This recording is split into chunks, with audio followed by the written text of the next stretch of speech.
Aquella mañana de domingo, la Ciudad de México olía a humedad reciente y a café barato.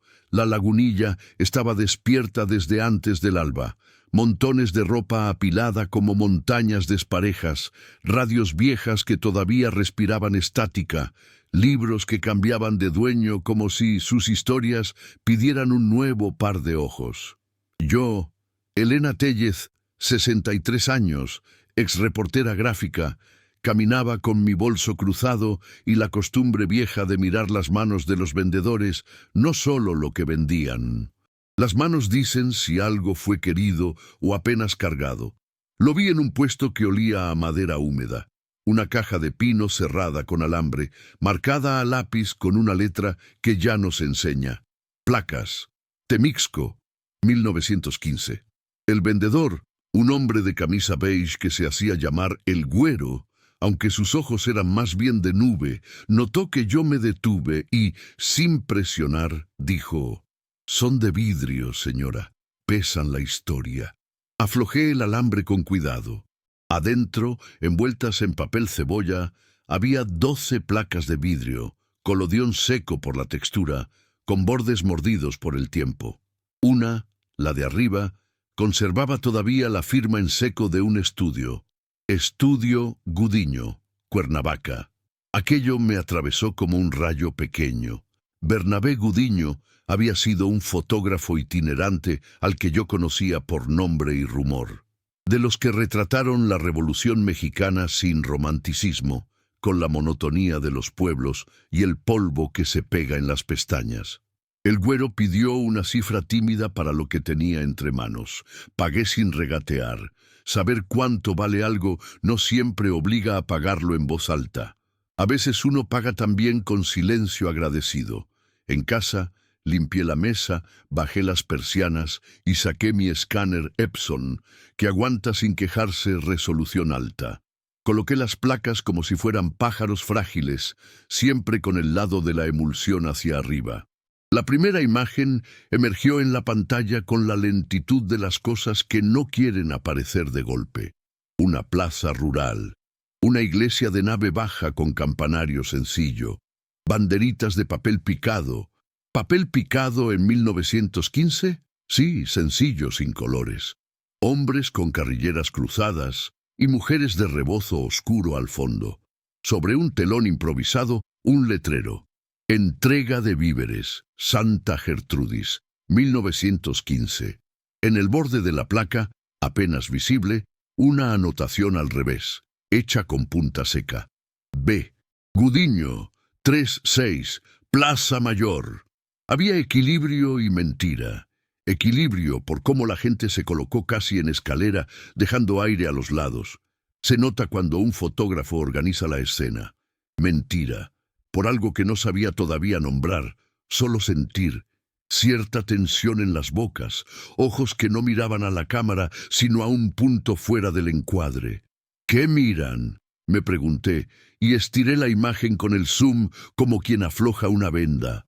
Lo vi primero en la bayoneta del soldado que estaba a la izquierda, el único con uniforme regular y botas lustrosas. La hoja reflejaba algo más que cielo. 5 figuras arrodilladas, borrosas por la curvatura del metal, alineadas fuera de cuadro.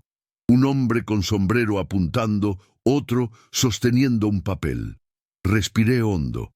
Aumenté más. El reflejo devolvió bultos blancos en el suelo como sacos abiertos. No eran costales de maíz, eran sacos de cal. Hice una captura y la vagué por mi cabeza como quien mueve un cubo con agua para ver si trae peces. Llamé a Camila, colega y amiga que ahora trabaja en el Archivo General. «Tráete guantes y buen ánimo», le dije. «No te cuento por teléfono». Llegó con su mochila que parece biblioteca portátil y su paciencia de restauradora. Vimos juntas la placa. Le enseñé el reflejo. Camila, que pocas veces se impresiona, soltó un caray bajito. «¿Crees que sea lo que parece?», preguntó. «Creo que es peor», dije, y no fue dramatismo. Peor porque el letrero decía entrega de víveres y la mirada de las mujeres al fondo apuntaba hacia un acto fuera de la encuadre. Peor, porque los sacos de cal asomaban como aliento de animal escondido, y la cal no se usa para alimentar. Revisamos el borde de la placa con lupa. Había otra anotación, esta vez en grafito, tan leve que la luz debía venir de lado para que se dibujara. Kilómetro 4112, Barranca Chica. Coordenadas a la manera antigua, esas que no buscan mapas, sino memoria. Bernabé acostumbraba a escribir notas en el borde para ubicar luego su ruta. Lo sabía por estudios y por cariño a los maniáticos de antes. Escaneé las otras placas. Había retratos de soldaderas, un caballo nervioso que no fue hecho para quedarse quieto, grupos de hombres frente a un telar que el letrero llamaba fábrica. En dos placas, la firma de Gudiño era marca de agua. En una, desaparecía en la emulsión levantada. Y en otra, la sexta, la plaza de Santa Gertrudis desde otro ángulo, la fachada de la iglesia al fondo, y al frente, el mismo soldado de botas brillantes, esta vez más cerca, sosteniendo una lista. El brillo de la bayoneta volvía a mostrar sombras fuera del cuadro. No era casualidad ni arte, era documento involuntario. Llamamos a Ábalos, profesor jubilado de Historia Moderna que carga décadas leyendo entre líneas. Vino con su libreta cuadriculada y su modo de preguntar, como si no supiera, aunque sabe más que uno. Le expliqué lo del reflejo. Miró en silencio.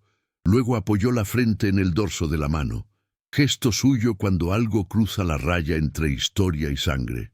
Si esto es Santa Gertrudis y el año es 1915, dijo, la columna del coronel R. Fregoso pasó por ahí. Hubo reconciliaciones que en los informes se llamaron entregas y en los patios se recordaron como la noche de la cal. Nadie quiso ponerlo por escrito. Si el reflejo muestra arrodillados y esos sacos son de cal, no hay que ser muy listo para saber qué sigue. ¿Dónde está Santa Gertrudis?, pregunté. En el mapa figura como ranchería absorbida por el municipio de Temixco, contestó. Pero desde los 70 hay una presa más arriba. A veces, cuando baja el nivel por sequía, asoman barrancas que antes eran patios y calles. Nos quedamos callados un momento. El ventilador movió una hoja de mi cuaderno, justo la que tenía apuntado. K.112, Barranca Chica. Coordinar el pasado y el presente es como coser tela vieja con hilo nuevo. Hay que entrar con aguja sin romper más. ¿Y si no es verdad?, dijo Camila. ¿Y si el reflejo es un efecto? Si son sombras de los que están aquí mismo. Entonces iremos, veremos y fallaremos con dignidad, respondí. Pero si es verdad, dejaremos de fallarles a los que no están en la foto. Amaneció con lluvia fina. Las jacarandas habían soltado su violeta en un tapete desordenado. Metí las placas en una caja más firme, las envolví de nuevo con papel cebolla, etiqueté cada una con número, fecha y detalle. Parece un gesto inútil, pero en archivo el nombre es la primera forma de memoria. Llamé a Protección Civil del municipio, un número viejo que me había pasado un colega, y a una antropóloga forense que conocí cubriendo una fosa legal en Guerrero, la doctora Osorio. Contestó Camila desde su celular. Si vamos, vamos bien. Avisar, documentar, pedir permiso. Las trabas burocráticas son como montes bajos. No impiden, cansan. Venga el oficio. ¿Trae la constancia? Habría que canalizar la solicitud. Mientras tanto, el tiempo de la gente no espera. Ábalos consiguió una cita con el cronista de Temixco, un hombre flaco y serio llamado don Teófilo, que nos recibió con café y con una advertencia. Aquí todos tienen una versión, pero las que duelen no entran a los actas. En la camioneta vieja de Camila, con las placas en el asiento trasero y una libreta grande en la guantera, bajamos por la autopista del Sol hasta Morelos. El clima cambió poco a poco de gris a blanco que abrasa, ese brillo de las 2 de la tarde que obliga a entornar los ojos y a afinar los recuerdos. Santa Gertrudis ya no es Santa Gertrudis, nos dijo don Teófilo. Es colonia sin nombre en el papel, con capilla nueva donde antes estuvo la vieja y con barrancas que se meten como dedos entre las casas. Si existió un Calmetro 4112 de aquellos ferrocarriles, hay que alinearlo con la línea vieja de la estación, hoy cubierta y con la torre que aún asoma. Caminamos la plaza actual, que es apenas un ensanchamiento de camino. Una anciana con su rebozo negro nos vio mirar a todos lados como perdidos. Se acercó con esa velocidad de las mujeres que han vivido muchos miedos y ya no pierden tiempo. Buscan lo de la cal, dijo sin pregunta. Mi abuela le llamó así, Paula me llamo. Si traen cuidado y respeto, hablo. Si traen apresuro y gritos, no. Le mostramos una copia impresa del reflejo. Paula llevó la mano a la boca, no por sorpresa, sino por confirmación. Nos guió por un sendero de tierra hasta una barranca estrecha. El suelo era arcilla, que habrá sido barro con las lluvias, y ahora estaba cuarteado como piel vieja. Señaló un punto donde la tierra parecía sumirse. Aquí tiraban cal. Mi abuela dijo que olía a piedra quemada y a sudor, que nadie se asomara. ¡Qué cuidado! En la noche se oyeron 3 descargas y luego nada. Al otro día, la plaza tuvo víveres. La palabra nada pesa cuando la pronuncia alguien que ya no necesita adornos. Tomé una foto del lugar desde el ángulo que, según la placa 36, correspondía a la posición de Gudiño. Puse la imagen antigua sobre la nueva en la pantalla de la tableta. Las líneas encajaban. El campanario original, derruido, coincidía con la sombra que aún proyecta una pared. La barranca quedó justo fuera del encuadre, como a propósito. Regresamos al ayuntamiento con el oficio improvisado que Camila ya había redactado con jerga suficiente para tranquilizar a un secretario. Prospección no invasiva, registro fotogramétrico, sin exhumación, sin previa autorización. Al final, un sello. Los sellos son las rodillas del Estado. Con ellos, el Estado se arrodilla un poco para dejar pasar a la gente. Esa noche, de regreso en el Hotel Sencillo de Cuernavaca, el aire era tibio y los grillos armaban una orquesta de fondo. Puse las placas sobre la cama como quien cuenta ovejas difíciles y vi una cosa que se me había ido. En el reborde de vidrio de la placa 6, debajo del 36, otra anotación minúscula. Sombra con pañuelo. 5. Gudiño, con su obsesión, había dejado pistas como migas. No era una foto al azar, era una secuencia. Y en la secuencia, la verdad estaba escondida en un brillo. No dormí bien, no por miedo ni por prisa, sino por la responsabilidad de las cosas que piden voz. Quise creer que al día siguiente, con luz de mañana y permiso oficial, esa barranca nos hablaría. Ábalos había dicho una frase que me quedó girando como moneda. No hay espectros en las fotos, hay evidencias. Y las evidencias piden que alguien se ponga pálido antes de romper el silencio. El sol pegó desde temprano. En la barranca chica, el aire era seco como harina. Camila colocó estacas para marcar un cuadro de prospección. Osorio, la antropóloga, llegó con su equipo. Palas planas, cucharillas, brochas, bolsas numeradas, etiquetas. No íbamos a excavar sin orden, íbamos a mirar sin violentar. Don Teófilo había conseguido que un par de policías municipales garantizaran que la curiosidad no se volviera romería. Primero hicimos fotogrametría, tomas con ángulos de 90D, 45D y 30°, con distancia medida a pasos y cinta. Camila superpuso en su tablet la imagen de Gudiño con el lugar actual. El margen de error era pequeño. Paula se sentó bajo una bugambilia que resistía al sol con dignidad fucsia. «Yo no me acerco», dijo. «A mí me basta ver que ustedes no se apuran». A mediodía, Osorio eligió un punto donde el suelo estaba blanqueado, no por sol, sino por cal filtrada. Levantó apenas la primera capa con una cucharilla. Salió tierra clara y un olor leve, mineral. El segundo rasponcito dejó ver piedras que no eran de ahí, pequeñas, redondeadas, traídas. En la tercera capa apareció un botón de metal con un águila desgastada y junto a él un casquillo de 7 milímetros oxidado pero reconocible. Nadie aplaudió, no era momento. Osorio guardó el casquillo en una bolsa con número, fecha, hora, coordenadas. Si hubo entierro, dijo, fue rápido, cal para disimular, poca profundidad para no insistir. Necesito la autorización para profundizar más. Si no, cierro y pido al Ministerio Público la intervención. El Ministerio Público tardó 6 horas en decir sí. 6 horas en las que el sol aflojó apenas y Paula fue y vino con jarros de agua y palabras antiguas. Mi abuela decía que esa noche los perros no ladraron, como si hubieran sabido. Al otro día hubo pan en la plaza. Yo no comí pan caliente de niña sin acordarme.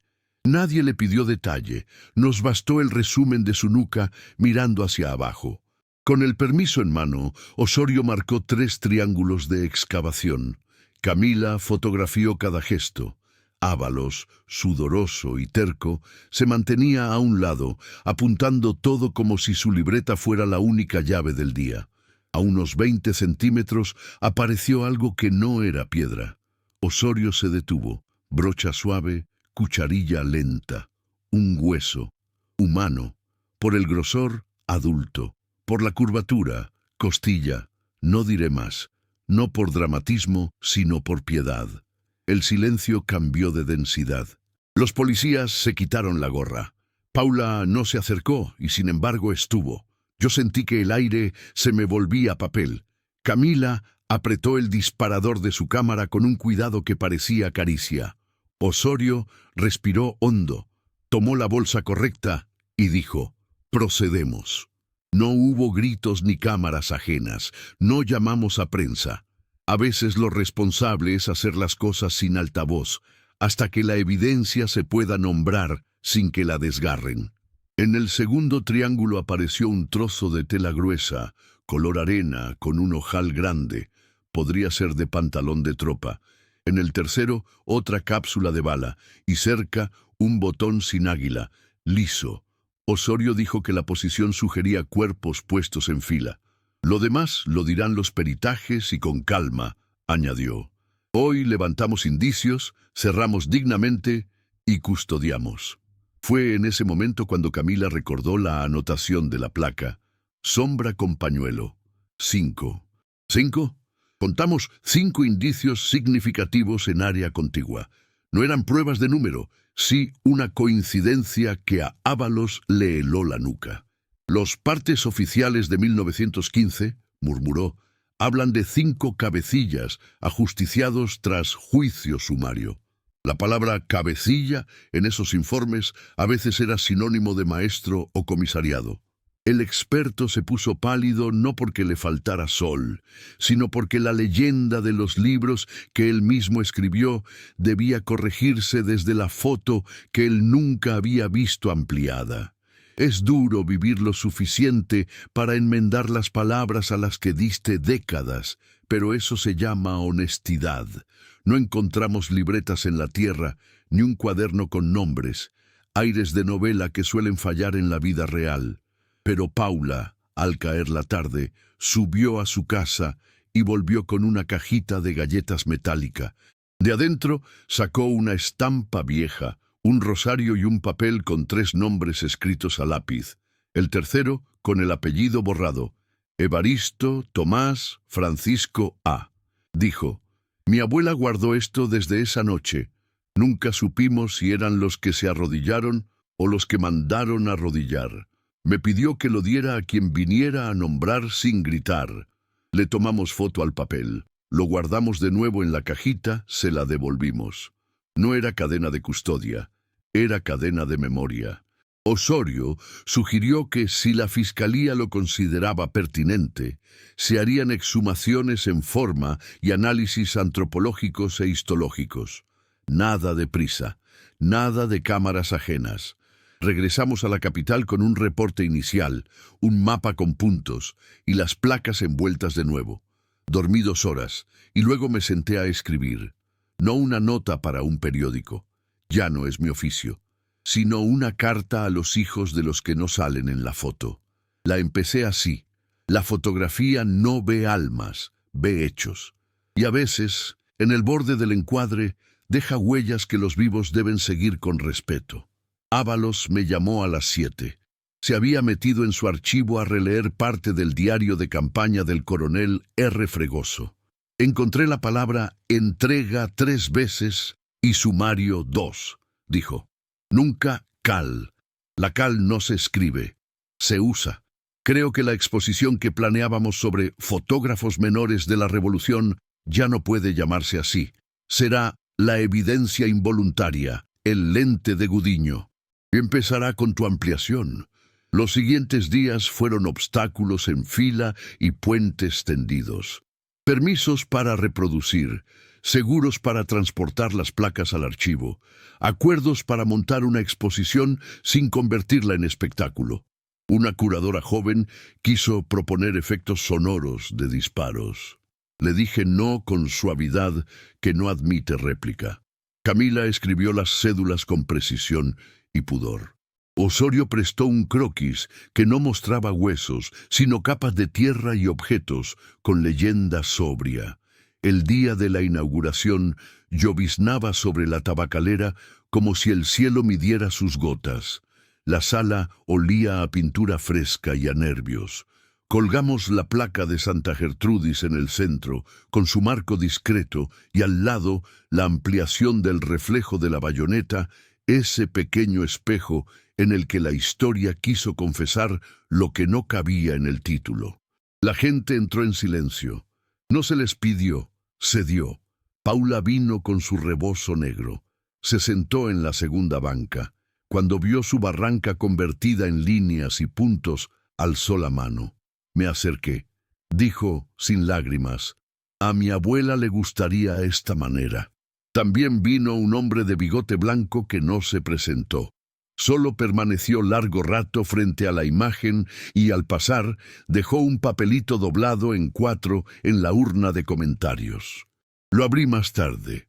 Mi abuelo Francisco Arechiga desapareció en una entrega.